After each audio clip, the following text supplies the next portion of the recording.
നമസ്കാരം. PSC ECEC സക്സസിലേക്ക് സ്വാഗതം. Question paper code 047/24 degree level phase 2 എക്സാമിനേഷനിലെ മാത്സ് ക്വസ്റ്റ്യൻസിൻ്റെ ആദ്യത്തെ 10 ചോദ്യങ്ങൾ നമ്മൾ കഴിഞ്ഞ ക്ലാസ്സിൽ സോൾവ് ചെയ്തിരുന്നു. റിമൈനിങ് 10 ക്വസ്റ്റ്യൻസ് ആണ് ഇന്നത്തെ ക്ലാസ്സിൽ സോൾവ് ചെയ്യുന്നത്. അടുത്ത ചോദ്യം, at what angle the hands of a clock are inclined at 50 minutes past 4. ഒരു ക്ലോക്കിൻ്റെ സൂചി 4:50 മിനിറ്റിൽ ഏത് കോണിലാണ് ചരിഞ്ഞിരിക്കുന്നത്?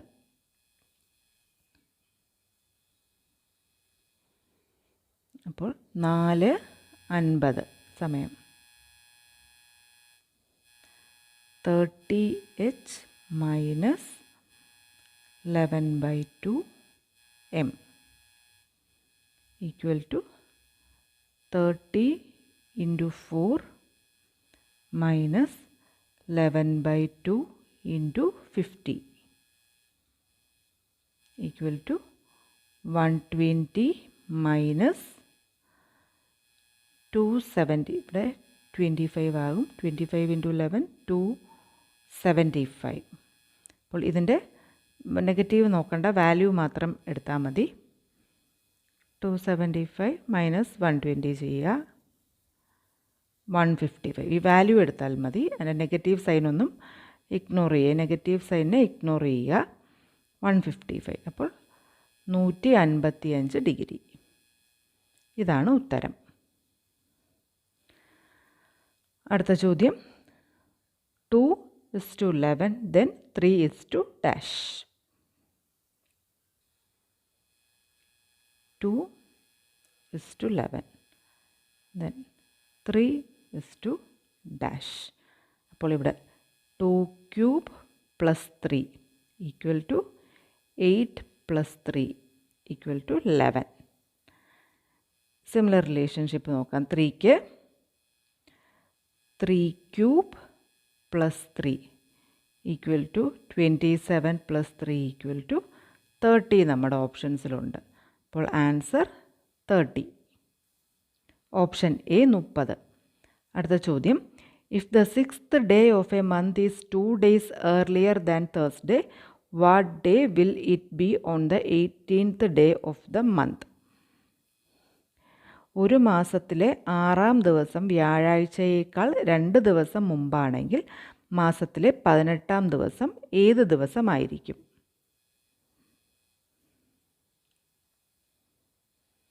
അപ്പോൾ 6th ഡേ തേഴ്സ്ഡേക്ക് 2 ദിവസം മുമ്പെന്ന് പറഞ്ഞാൽ 6th ഡേ ഒരു ട്യൂസ്ഡേ ആണ്. കാര്യം തേഴ്സ്ഡേ, വെനസ്ഡേ, അതിന് മുമ്പുള്ള ട്യൂസ്ഡേ ആയിരിക്കും 6th ഡേ. അപ്പോൾ ട്യൂസ്ഡേ 6 ആണെങ്കിൽ അടുത്ത ട്യൂസ്ഡേ വരുന്ന വേറെ ദിവസങ്ങൾ ഏതൊക്കെയായിരിക്കും? അടുത്ത ഒരു 7 ദിവസവും കൂടി കൂട്ടിയാൽ 6ഉം 7ഉം 13, 20 ഇതെല്ലാം ട്യൂസ്ഡേ ആയിരിക്കും. അപ്പോൾ ചോദിച്ചിരിക്കുന്നത് 18th.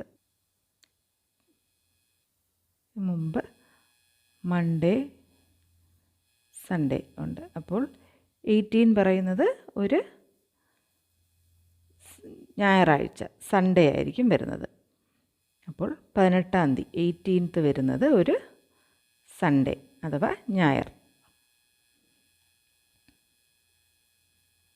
ഇതാണ് ഉത്തരം. ഓപ്ഷൻ സി ആണ് സൺഡേ. അടുത്ത ചോദ്യമാണ്, താഴെ കൊടുത്തിരിക്കുന്ന ചിത്രത്തിൽ എത്ര ത്രികോണങ്ങളുണ്ട്? അതുമാത്രമാണ് ഒരല്പം സമയം. How many triangles are there in the following figure? സാധാരണ ട്രയാങ്കിൾസ് കണ്ടുപിടിക്കാൻ ഒരു ഫോർമുലയുണ്ട്. പക്ഷേ ഒന്നിനുള്ളിലുള്ള ട്രയാങ്കിൾസും അല്ലെങ്കിൽ ഒരു വെർട്ടക്സിൽ നിന്ന് തന്നെ ട്രയാങ്കിൾസൊക്കെ ഫോം ചെയ്യുമ്പോൾ അതിന് ഫോർമുല ഡയറക്റ്റ് ഇട്ടാൽ പെട്ടെന്ന് കിട്ടും. ഇവിടെ ഇപ്പോൾ ഒരു വെർട്ടക്സിൽ നിന്നല്ല വന്നിരിക്കുന്നത്. നമുക്കത് വരച്ചിട്ട് നോക്കാവുന്ന.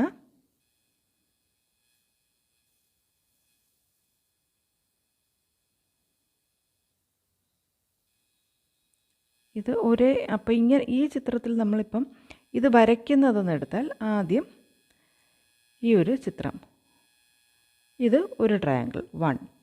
ഇനി ഈ ഒരു വെർട്ടക്സിൽ നിന്ന് ഇങ്ങോട്ട് ഇത് വരച്ചപ്പോൾ ഇവിടെ 1, അപ്പോൾ 1 + 2 ആയി. ഇനിയുള്ളതാണ് ഇപ്പം 3 ട്രയാങ്കിൾസ് ഉണ്ടെന്ന് പറയാം. ഒരു ട്രയാങ്കിൾ വലുതും 2 ഉള്ളിലേ. ഇനി ഇവിടെ നിന്ന് ഇങ്ങോട്ടേക്ക് ഇത് വരയ്ക്കുമ്പോൾ അപ്പോൾ എന്തായി? ഇവിടെ 1 2 3 ട്രയാങ്കിൾസും കൂടെയാണ് ഫോം ചെയ്തല്ലേ. 1 2 ഈ ഒരെണ്ണം 3 പ്ലസ് 3. മറ്റേ ഇത് നേരത്തെ ഉള്ളൂ, അത് കഴിഞ്ഞിട്ട് ഇപ്പോൾ ഫോം ചെയ്തതാണ്. ഈ വരയും കൂടെ വരച്ചപ്പോൾ അല്ല, 3 കഴിഞ്ഞാൽ ഇവിടെ കൂടെ വരുന്നേ ഇങ്ങനെ. ഇതൊരെണ്ണം 4, അപ്പം ഒരെണ്ണം കൂടെ കിട്ടി. ഇനി ഇവിടുന്ന് ഇങ്ങനെ ഇതിനെ 2 വരുന്ന 5, അപ്പം 5 2 ഇത്രയുമാണ് ഇപ്പം ഇതും കൂടി വരച്ചപ്പോൾ നമുക്ക് കിട്ടിയത്. ഈ 3 പിന്നെ ഇവിടെ ഫോം ചെയ്ത് ഈ ട്രയാങ്കിളും ഇത് അപ്പോൾ 1 2 3 3 6 2 8 ഇപ്പം. ഇനി ഇവിടെ നിന്ന് ഇങ്ങോട്ടൊരു വരയും കൂടെ വരച്ചിട്ടുണ്ട്. അപ്പോൾ വീണ്ടും ഇവിടെ ഒരു ട്രയാങ്കിൾ ഫോം ചെയ്തു, ഇവിടെ ഒരു ട്രയാങ്കിൾ ഫോം ചെയ്തു. അപ്പോൾ 2. ഇനി ഇത് വരുമ്പോൾ ഇവിടെ ഇങ്ങനെ ഒരു ട്രയാങ്കിൾ കാണാം. ഇത് ഈ പിക്ചർ നോക്കിയോളൂ. ഇവിടെ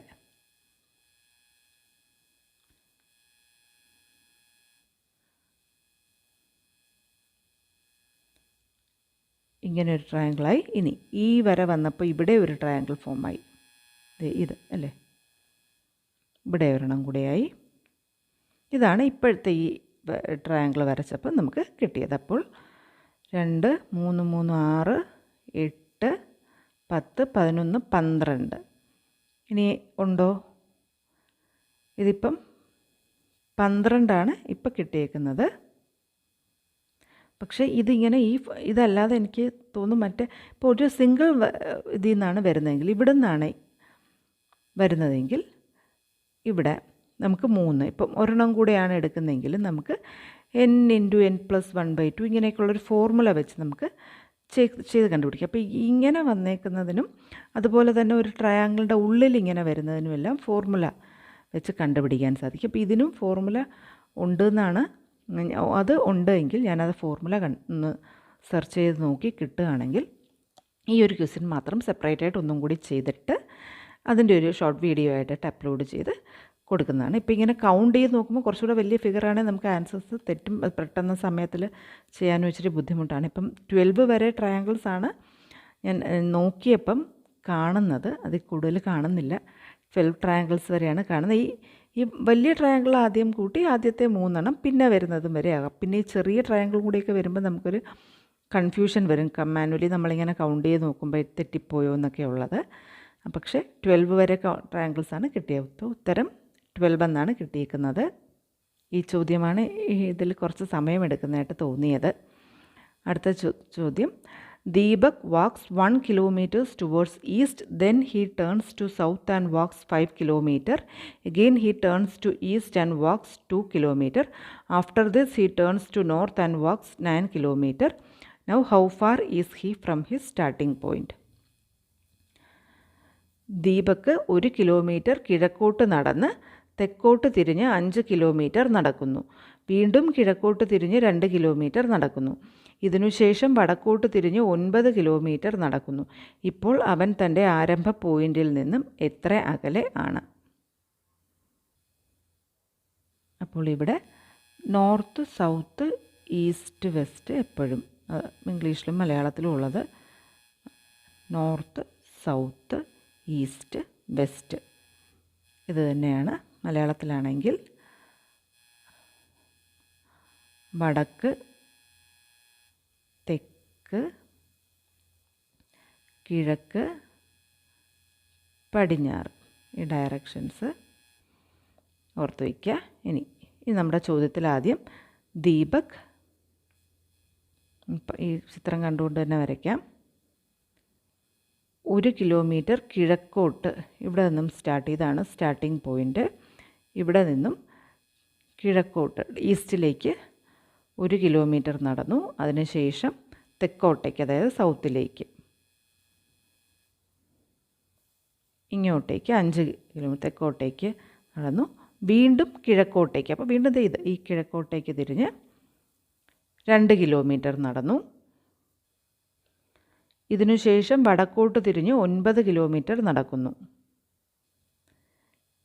ഇവിടെ നിന്നും വടക്കോട്ടേക്ക് എന്ന് പറയുമ്പം ഇത് ഇത്രയും പോയപ്പോൾ 5 ആയി. ഇനി ഇവിടെ നിന്ന് ഒരു 4 കൂടെ അങ്ങോട്ട് പോയി, അപ്പോഴാണ് 9. ഇവിടം വരെ 5, ഇവിടെ എത്രയും 4. അപ്പോൾ ചോദിക്കുന്നത്, ഇപ്പോൾ അവൻ തൻ്റെ ആരംഭ പോയിന്റിൽ നിന്നും എത്ര അകലെയാണ്? അപ്പോൾ ഇത് ഈ 2 ഇത് തന്നെ ആയിരിക്കും, ഇതും രണ്ടും തുല്യം, ഇവിടെ 2 തന്നെ ആയിരിക്കും. അപ്പോൾ ഇത് ടോട്ടൽ 3, ഇവിടം മുതൽ ഇപ്പോൾ ഇവിടെയാണ് നിൽക്കുന്നത്. അപ്പോൾ ഫൈനൽ പോയിൻ്റ് എന്ന് പറയുമ്പോൾ ഇത് ഇങ്ങനെ പോകുന്നു. ഇവിടെ ഒരു 4, ഇവിടെ ഒരു 3 ഇല്ലേ, ഈ 2ഉം ഈ 1ഉം കൂടെ 3. ഇതാണ് നമുക്ക് വേണ്ടത്. ഇതാണ് സ്റ്റാർട്ടിംഗ് പോയിന്റിൽ നിന്നും, ഇത് ഫൈനൽ പോയിൻറ്റും. അപ്പം ഇവിടെ ഒരു പൈതഗോറസ് തിയറം വെച്ച് √3² + 4², ഇതൊരു റൈറ്റ് ആംഗിൾ ട്രയാങ്കിൾ പോലെ ഇരിക്കുന്നു. അപ്പോൾ √9 + 16 = √25 = 5. 5 കിലോമീറ്റർ അകലെയാണ്. Answer 5, option D. അടുത്ത ചോദ്യം, A class of girls stands in A single line. 1 girl is 17th in order from both the ends. How many girls are there in the class? ഒരു ക്ലാസ്സിലെ പെൺകുട്ടികൾ ഒറ്റ വരിയിൽ നിൽക്കുന്നു. ഒരു പെൺകുട്ടി 2 അറ്റത്തു നിന്നും 17ാം സ്ഥാനത്താണ്. ക്ലാസ്സിൽ എത്ര പെൺകുട്ടികളുണ്ട്? അപ്പോൾ ഇതിന് നമ്മൾ ആദ്യമേ തന്നെ ഒരു ഫോർമുല, എല്ലാ ഇതുപോലത്തെ ചോദ്യങ്ങൾ വരുമ്പോൾ പറയാം. T = m + n - 1. മുന്നിൽ നിന്നും 17ാമത്, പിന്നിൽ നിന്നും 17ാമത്, അതിൽ ഒന്ന് കുറയ്ക്കുക, രണ്ടും കൂടെ കൂട്ടി 1 കുറയ്ക്കുക, 33. അത് 2 വശങ്ങളിൽ നിന്നായാലും മുന്നിൽ നിന്നും പിന്നിൽ നിന്നായാലും എല്ലാം ഇത് തന്നെ അപ്ലൈ ചെയ്താൽ മതി. 33, 33. ക്ലാസ്സിൽ മൊത്തം 33 പെൺകുട്ടികളാണുള്ളത്. അടുത്ത ചോദ്യം, കാട്, മൃഗശാല, കടൽ, അതിൻ്റെ എന്താണെന്ന് കണ്ടുപിടിക്കുക. ജംഗിൾ, സൂ, സി. അപ്പോൾ ജംഗിളുടെ ഒരു മിനി രൂപമാണ് സൂ, സിയുടെ ഒരു മിനി രൂപമാണ്. ഓപ്ഷൻസിൽ നിന്നും aquarium, option A aquarium. Option A ആയി കൊടുത്തിട്ടുള്ള അക്വേറിയമാണ് ഉത്തരം.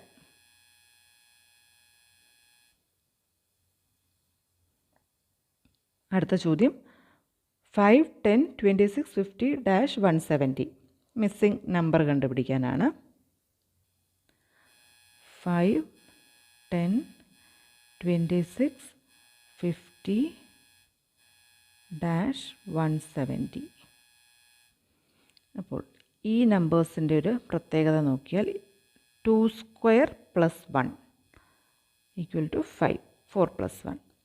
ഇനി 3² + 1 10, 5² + 1 26, 7² + 1 50. അടുത്തതറിയില്ല. അപ്പം ഇത് നോക്കിയാൽ പ്രൈം നമ്പേഴ്സ്, അഭാജ്യസംഖ്യ 2, 3, 5, 7. അടുത്ത അഭാജ്യസംഖ്യ 11² + 1 122. അടുത്തത് 13² + 1 170. അപ്പോൾ നമുക്കിവിടെ മിസ്സിംഗ് ആയിട്ടുള്ളത് 122, 122. അപ്പോൾ ഇതെങ്ങനെയാണ്? അഭാജ്യസംഖ്യകൾ അഥവാ പ്രൈം നമ്പേഴ്സിൻ്റെ സ്ക്വയറിൻ്റെ കൂടെ ഒന്ന് കൂട്ടുക. പ്രൈം നമ്പേഴ്സ്, അഭാജ്യസംഖ്യകൾ 2, 3, 5, 7, 11, 13 അങ്ങനെ പോകുന്നു. ഇതിൻ്റെ സ്ക്വയറിൻ്റെ കൂടെ ഒന്ന് കൂട്ടുന്നു. ഞാൻ രണ്ടും ഇംഗ്ലീഷിലെയും മലയാളത്തിലെയും വാക്ക് പറയുന്നത്. ചിലർക്ക് മലയാളത്തിലുള്ളതാണ് വേണ്ടത്, ചിലർക്ക് ഇംഗ്ലീഷിലുള്ളതുമാണ് വേണ്ടത്. അതുകൊണ്ടാണ് രണ്ടും പറയുന്നത്. പ്രൈം നമ്പേഴ്സ്, അഭാജ്യസംഖ്യകൾ, അതിൻ്റെ സ്ക്വയറിൻ്റെ കൂടെ ഒന്ന് കൂട്ടുന്നു. 122, ഓപ്ഷൻ ബി. അടുത്ത ചോദ്യം, 237 divided by dash equal to 23700. 237 എന്തുകൊണ്ട് ഹരിച്ചാലാണ് divide by dash equal to 23700. അപ്പോൾ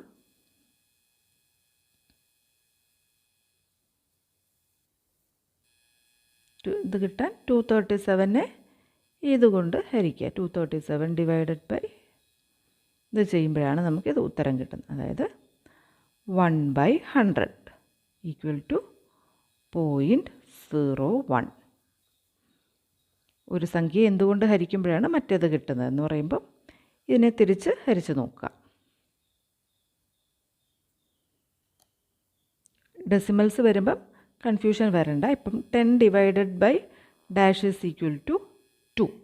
ഡാഷ് കിട്ടാനായിട്ട് നമ്മൾ 10 ഡിവൈഡഡ് ബൈ 2 ചെയ്യുന്നു, 5. ഇതുപോലെ തന്നെയാണ് ഇവിടെ ഡെസിമൽ വരുന്നു എന്നേ ഉള്ളൂ. Answer 0.01, option B. അടുത്ത ചോദ്യം, which among the following numbers is divisible by 9?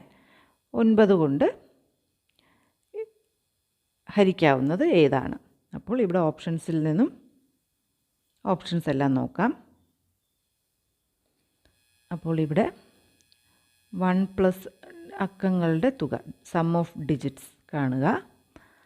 4 1 5 10 17. അപ്പോൾ ഇത് 9ൻ്റെ ഗുണിതമല്ല. 3 + 4 7 + 1 14 + 1 15. ഇതും അല്ല. 9ൻ്റെയോ അതിൻ്റെ ഒരു മൾട്ടിപ്പിളോ ആകണം. 5 + 4 9 + 1 10 + 8 18. ഇത് 9ൻ്റെ ഗുണിതമാണ്. ഇനി 4 + 7 11 + 9 20 + 5 25. ഇതും അല്ല. 9 അതിൻ്റെ ഗുണിതമോ ആയി തന്നെ വരണം. 18 മാത്രമാണ് വന്നേക്കുന്നത്. അപ്പോൾ 18 വരുന്നത് ഏതിനാണ്? 5 4 1 8. ഇതാണ് ഉത്തരം. Option C. ഓപ്ഷൻ സി ഇതാണ് ഉത്തരം. അപ്പോൾ ഇത്രയുമാണ് ഈ ചോദ്യപേപ്പറിലെ ക്വസ്റ്റ്യൻസ്. 20 ക്വസ്റ്റ്യൻസ് നമ്മൾ സോൾവ് ചെയ്തിട്ടുണ്ട്. ഫസ്റ്റ് പാർട്ടിൻ്റെ ലിങ്ക് ഡിസ്ക്രിപ്ഷനിൽ കൊടുക്കുന്നതാണ്. ഉപകാരപ്രദമായി തോന്നിയിട്ടുണ്ടെങ്കിൽ ലൈക്ക് ചെയ്യുക, ഷെയർ ചെയ്യുക, സബ്സ്ക്രൈബ് ചെയ്യുക. അടുത്ത ക്ലാസ്സിൽ വീണ്ടും കാണാം. താങ്ക്